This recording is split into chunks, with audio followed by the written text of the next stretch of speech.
الحمد لله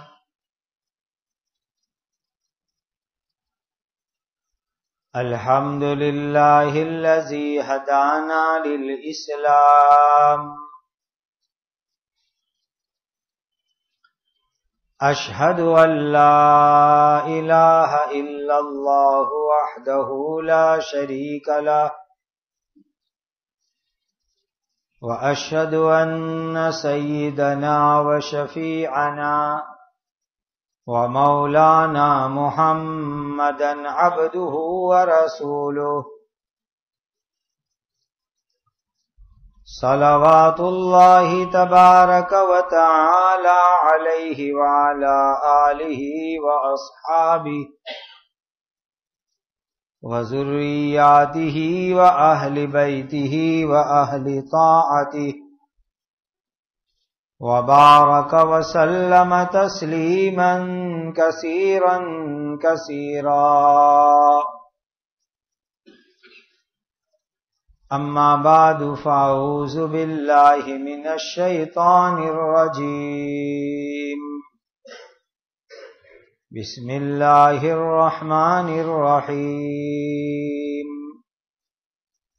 وممن حولكم من الأعراب منافقون ومن أهل المدينة مرضوا على النفاق لا تعلمهم نحن نعلمهم سنعذبهم مرتين ثم يردون إلى عذاب عظيم.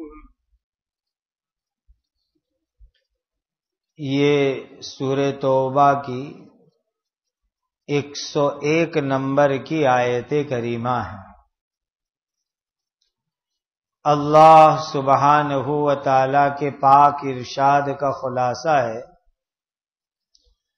اور تمہارے آس پاس کے گاؤں کے رہنے والوں میں سے بھی بعض لوگ منافق ہیں اور مدینہ کے رہنے والوں میں سے بھی بعض لوگ منافق ہیں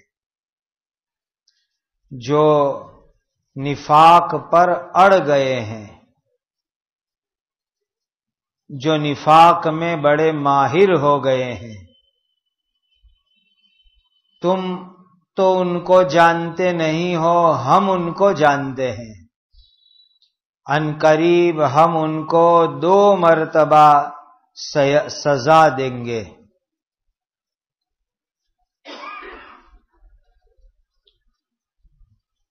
پھر آخرت میں بڑے عذاب کی طرف وہ لوگ بھیج دیے جائیں گے.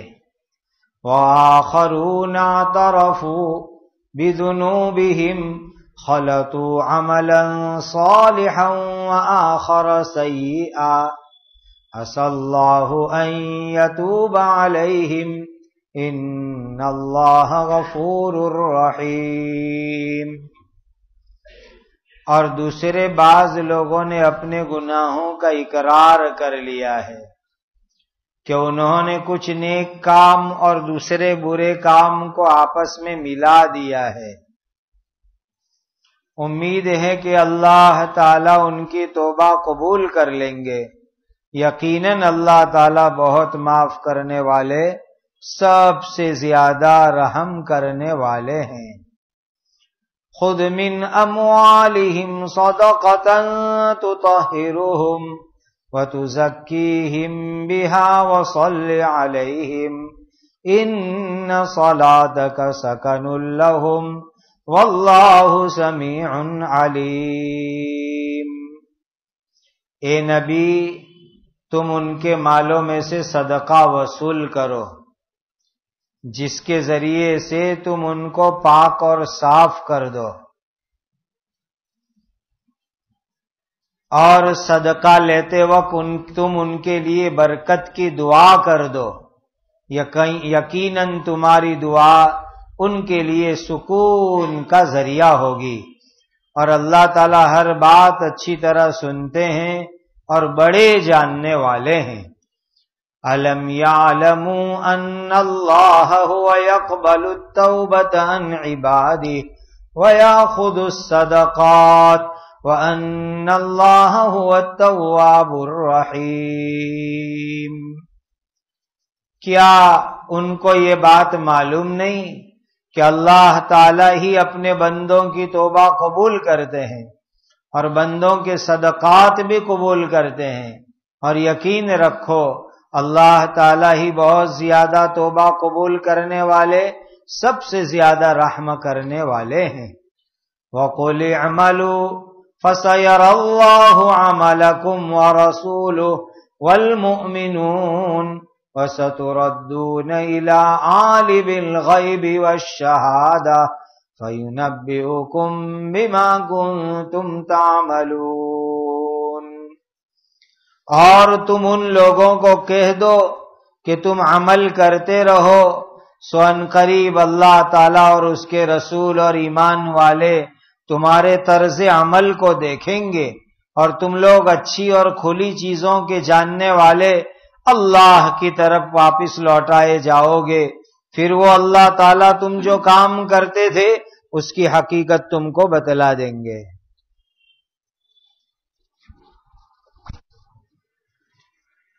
حضرت نبی کریم صلی اللہ علیہ وسلم کے مبارک زمانے میں جو منافق لوگ تھے وہ دو طرح کے تھے۔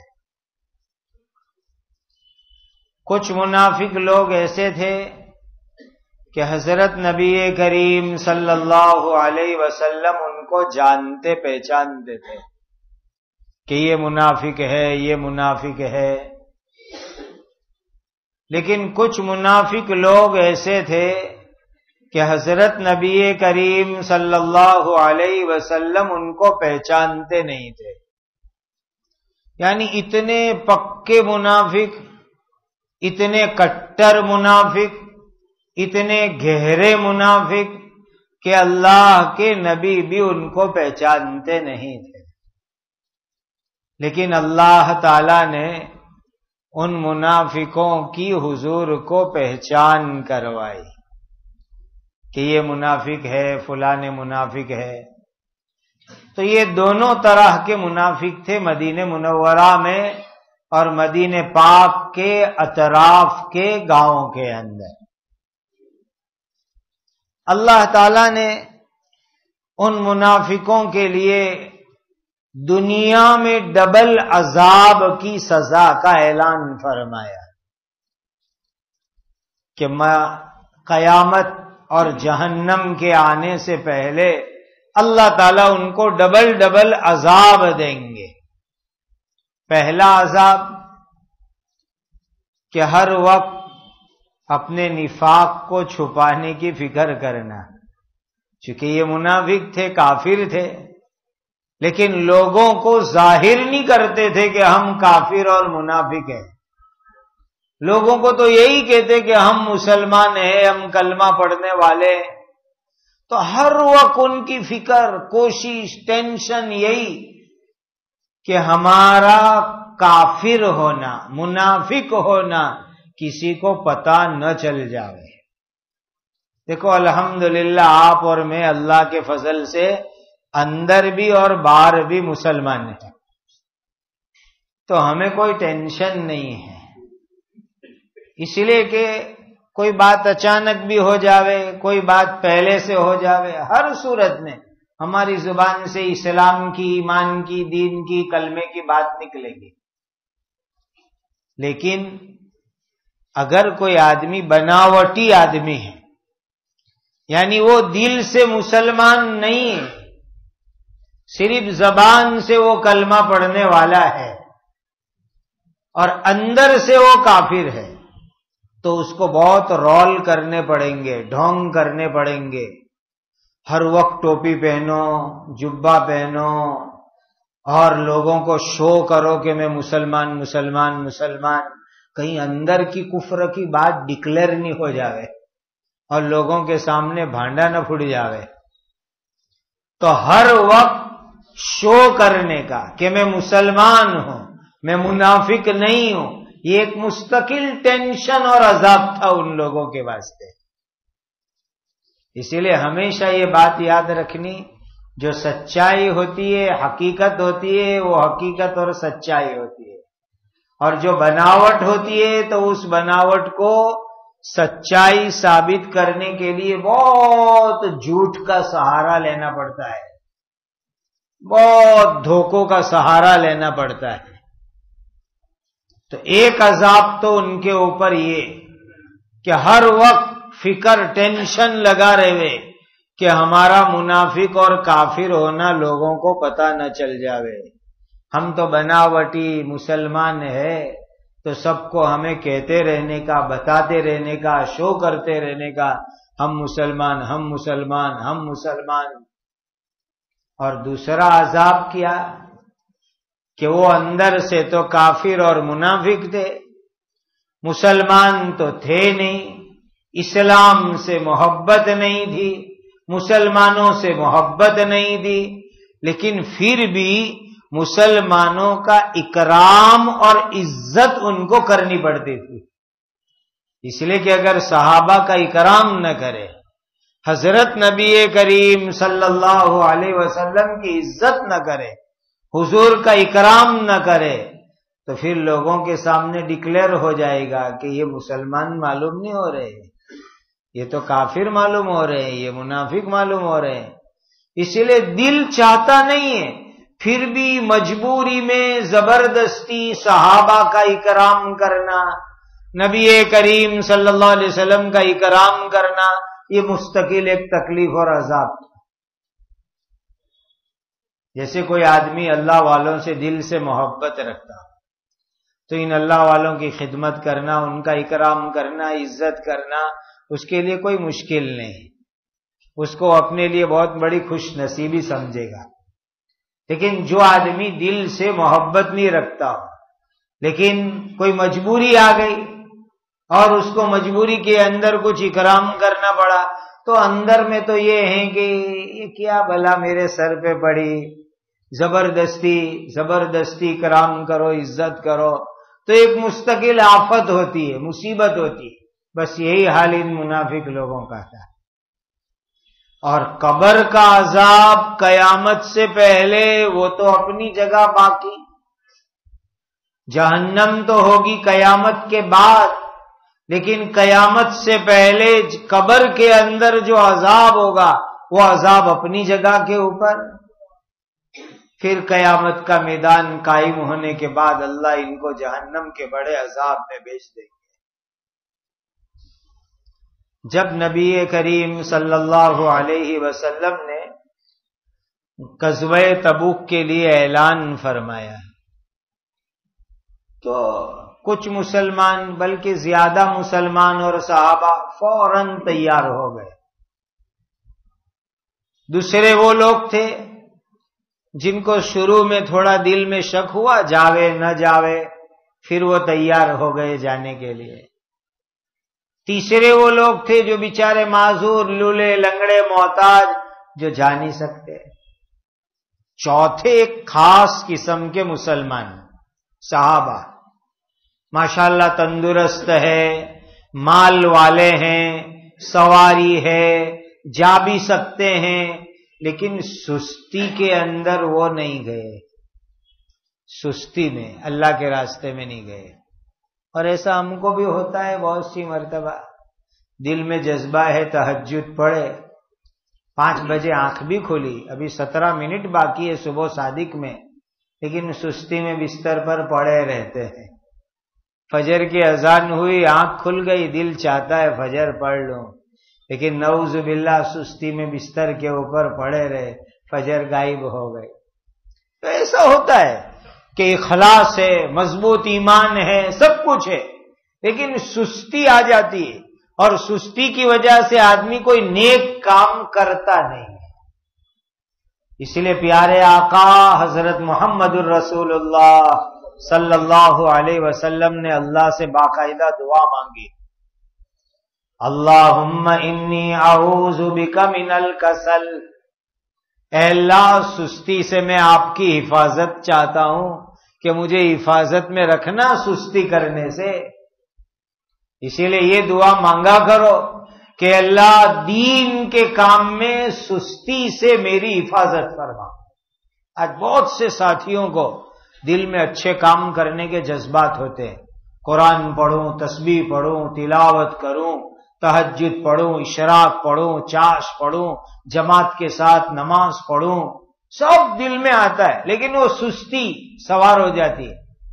تو باقاعدہ دعا مانگو. حضور کی دعاؤں میں اللہم انی اعوذ بک من الکسل، اے اللہ میں سستی سے حفاظت چاہتا، میری حفاظت فرمائیے سستی سے. میں آپ کو ایک بات عرض کروں، نیند نہیں آتی ہے تو دعا کرتے کرواتے ہیں کہ نہیں؟ کہ نیند نہیں آتی ہے دعا کر دو.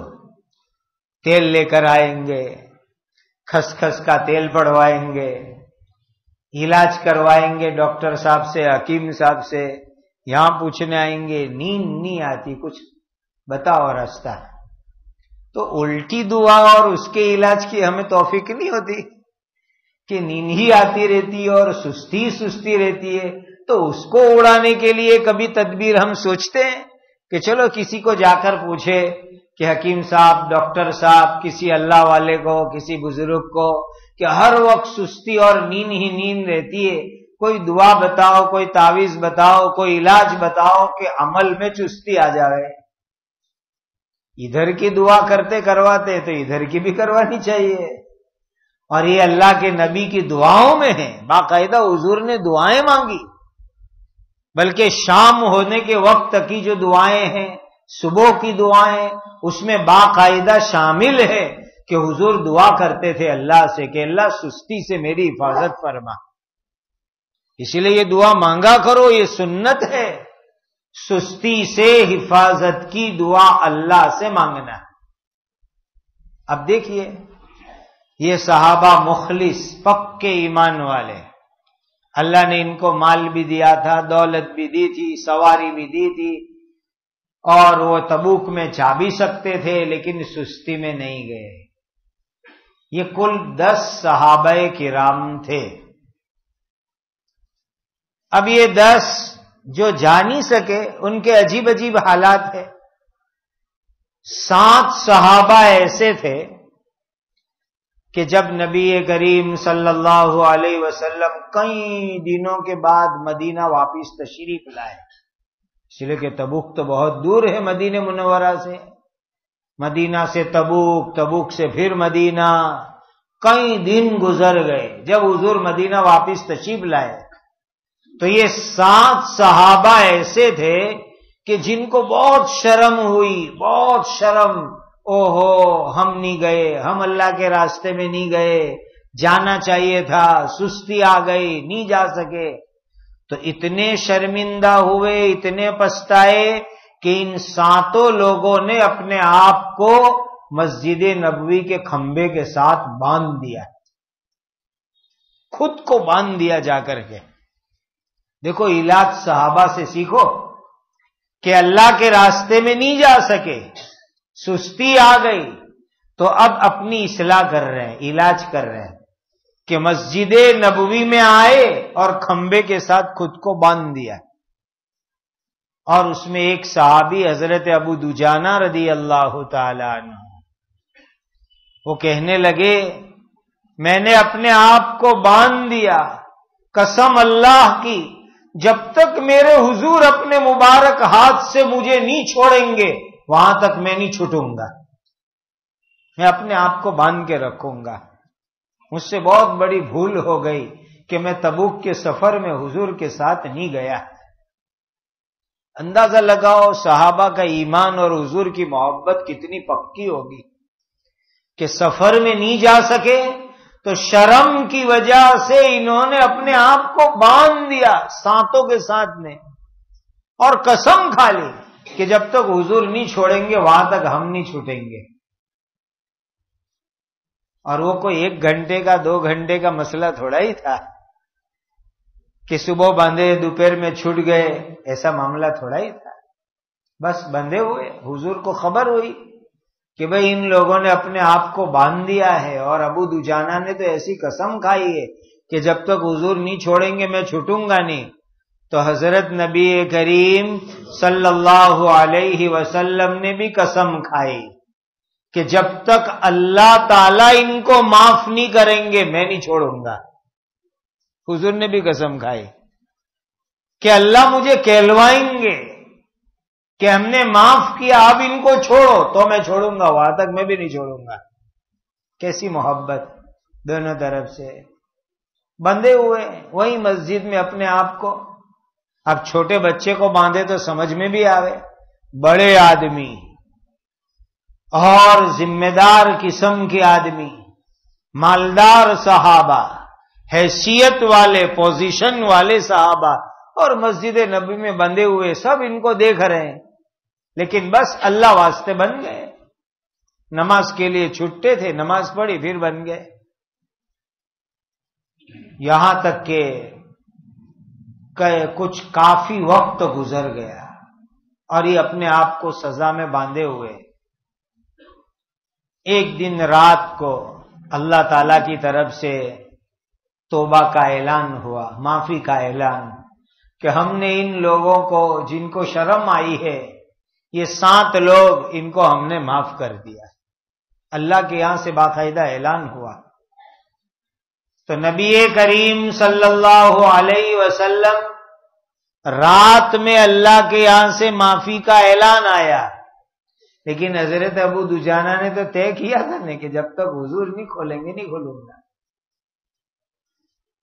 تو حضور فجر میں تشریف لائے مسجد میں، اور فجر میں جب حضور آئے تب جا کے حضور نے ان کو کھولا. وہاں تک یہ وہیں پر بندھے ہوئے رہے. اپنی غلطی کے اوپر کیسی ان کو ندامت، شرمندگی، پچھتاوا. کیسے لوگ ہوں گے یہ حضرات. اب اس میں ان لوگوں کی اللہ نے تعریف فرمائی کہ یہ لوگ پکے ایمان والے، ماشاءاللہ نماز کے پابند، اللہ کے راستے میں خیرات بھی کرتے ہیں. اس سے پہلے بدر میں، احد میں، احزاب میں، یہ سب جنگ میں یہ شریک بھی ہوئے، لیکن آج ذرا سی ایک غلطی ان سے مکس ہو گئی کہ تبوک کے سفر میں سستی کی وجہ سے نہیں گئے. تو اللہ تعالیٰ جو ہے ان کے گناہوں کو معاف کرتے ہیں، اور اللہ نے ان کی معافی کا اعلان فرمایا. حدیث میں یہ تو آیت ہے، لیکن یہ آیت یہ 7 صحابہ کی برکت سے قیامت تک آنے والے مسلمانوں کے لیے رحمت بن گئی، ہم سب کے لیے. کچھ مسلمان ایسے ہیں کہ جو نیک کام کرتے ہیں، گناہوں سے اپنے آپ کو بچاتے ہیں، کچھ ہو گیا تو جلدی جلدی توبہ بھی کر لیتے ہیں. یہ ٹاپ کوالٹی کے ایمان والے، اللہ کے نیک بندے، جن کے اعمال زیادہ نیک، گناہوں سے بچنا، کبھی کچھ بھول چوک ہو گئی معافی مانگ لینا، یہ ٹاپ کوالٹی کے ایمان والے. اللہ اس فرسٹ کیٹیگری میں ہم سب کو بنا دے. لیکن عام مسلمان کیسے ہیں؟ مکس، گناہ بھی نیکی بھی، نیکی بھی گناہ بھی، سب چلتا رہتا ہے. مسجد میں آئے، نماز بھی پڑھی، توبہ بھی کی، باہر نکلے گناہ بھی ہو گیا، پھر فجر میں آئے، نماز پڑھی، توبہ کی، پھر باہر گئے، گناہ ہوا، پھر ظہر میں آئے، چلتا رہتا ہے. دونوں مکس، گناہ بھی نیکی بھی، گناہ بھی نیکی بھی. امت میں زیادہ تر لوگ ایسے ہیں مکس والے، گناہ نیکی، نیکی گناہ. تو ایسے لوگوں کے لیے آیت اللہ کی طرف سے بہت بڑی رحمت بن گئی. یہ 7 صحابہ کے طفیل میں کہ جب اللہ نے ان 7 لوگوں کو معاف کیا تو اب قیامت تک جو امتی بھی ایسا آئے گا اللہ تعالیٰ ان کے گناہوں کو بھی معاف کر دیں گے. کہ ایک طرف گناہ کرے، ایک طرف نیکی کرے. انسان ہے، چلتا ہے، پڑھتا ہے، کھڑا ہوتا ہے، توبہ کرتا ہے، نیکی کرتا ہے، گناہ کرتا ہے، چلتا رہتا ہے. اللہ نے وعدہ فرما دیا کہ ہم ایسے بندوں کو معاف کر دیں گے. ہم جیسے مکس لوگوں کا کام بن گیا اس آیت میں. معراج کی حدیث میں عجیب بات حضور نے ارشاد فرمائی. 7ویں آسمان پر حضرت ابراہیم علیہ السلام سے ملاقات ہوئی معراج کے سفر میں. تو حضرت ابراہیم علیہ السلام کے پاس کچھ لوگوں کو حضور نے دیکھا، سفید سفید چمکتے ہوئے چہرے والے.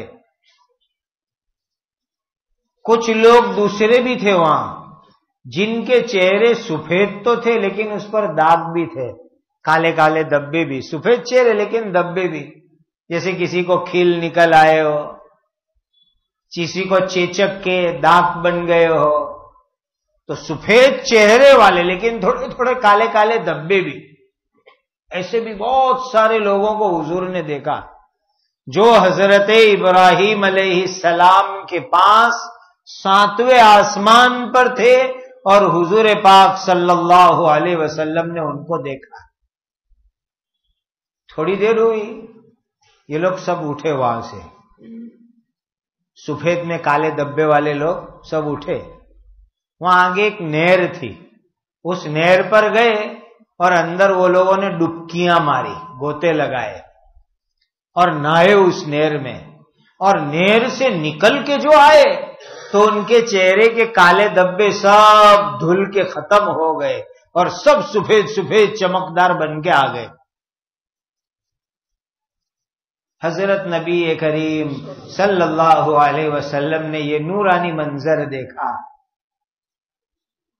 کہ ایسے چہرے والے نہر پہ گئے، نہا کے آئے، ان کے کالے دبے نکل گئے، چہرے سفید ہو گئے. تو نبی کریم صلی اللہ علیہ وسلم کو فرشتوں نے بتلایا، جبرائیل ساتھ میں تھے، میکائیل ساتھ میں تھے. حضور یہ کون ہے آپ کی امت کے وہ لوگ ہیں کہ جو دنیا میں نیک کام بھی کرتے تھے گناہ بھی کرتے تھے. نیک کام کی وجہ سے سفید چہرے اور گناہ کی وجہ سے کالے دبے آئے. پھر اللہ نے ان کو نہر پر بھیجا اور اس نہر کے پانی کی برکت سے اللہ نے ان کے گناہ معاف فرما دیے اور سب کے چہرے پھر سے سفید چمکدار ہو گئے اور آ گئی یہ خوشی خوشی. یہ 7 صحابہ تھے کہ جن کی معافی کا اللہ کی طرف سے اعلان ہوا. اب معافی تو ہو گئی لیکن آپ جانتے ہیں کوئی برتن کوئی جگہ بہت میلی ہو، گندی ہو، کچیلی ہو، اس کو آپ اچھی طرح صاف بھی کرو تو بھی کچھ نہ کچھ دبے اور داغ تو ذرا ذرا سے باقی رہ جاتے ہیں.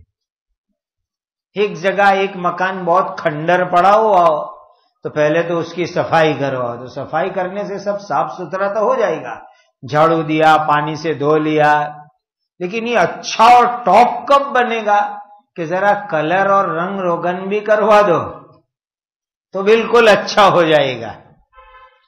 ان 7 صحابہ نے توبہ کی، اپنے آپ کو باندھ دیا، اللہ نے ان کی معافی کا اعلان کر دیا، حضور نے چھوڑ دیا، معافی ہو گئی.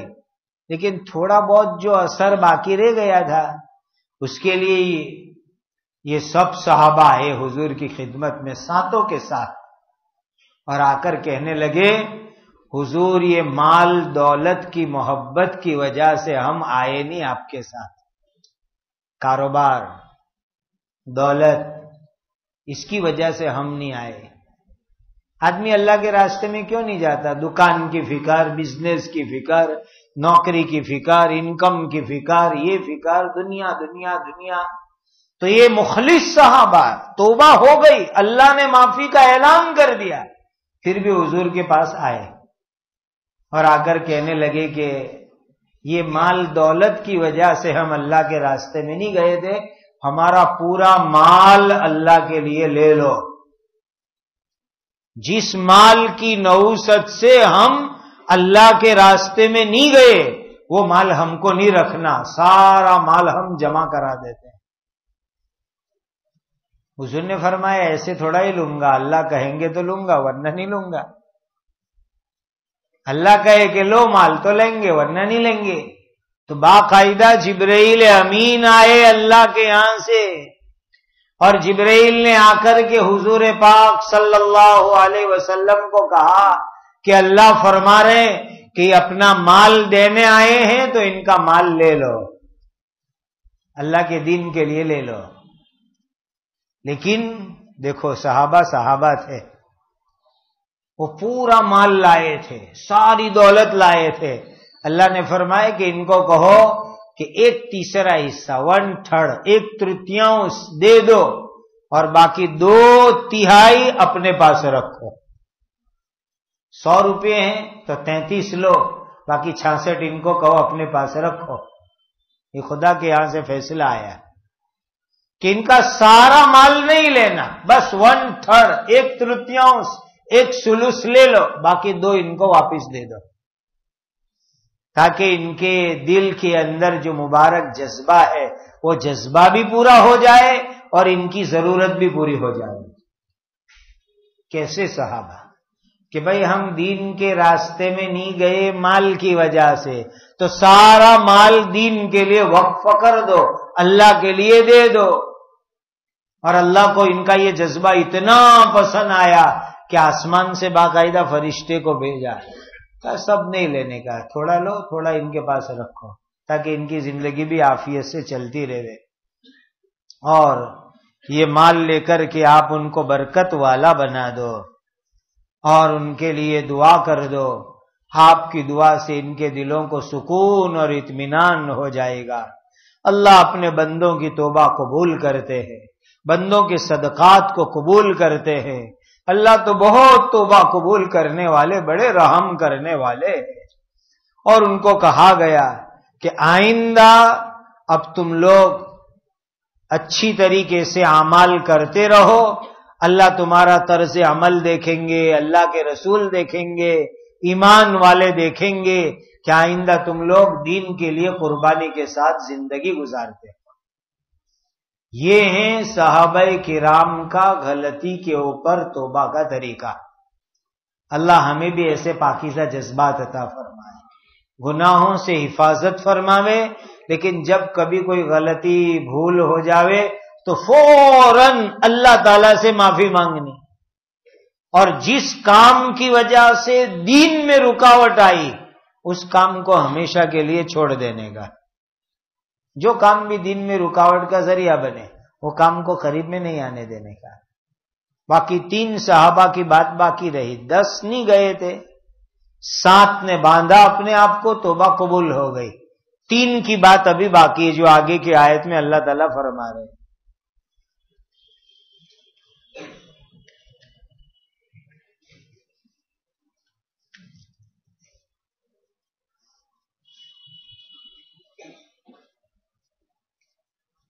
محمد صابر عبد المجید حکیم جی آپریشن ہوا، اللہ تعالیٰ ان کے آپریشن کو کامیاب فرمائے، اللہ ان کو شفائے عاجلہ دائمہ مستمرہ کی دولت سے مالا مال فرما دے۔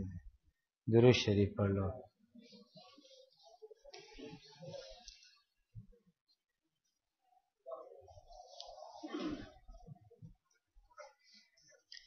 الحمد للہ رب العالمین، الحمد للہ رب العالمین، الحمد للہ رب العالمین۔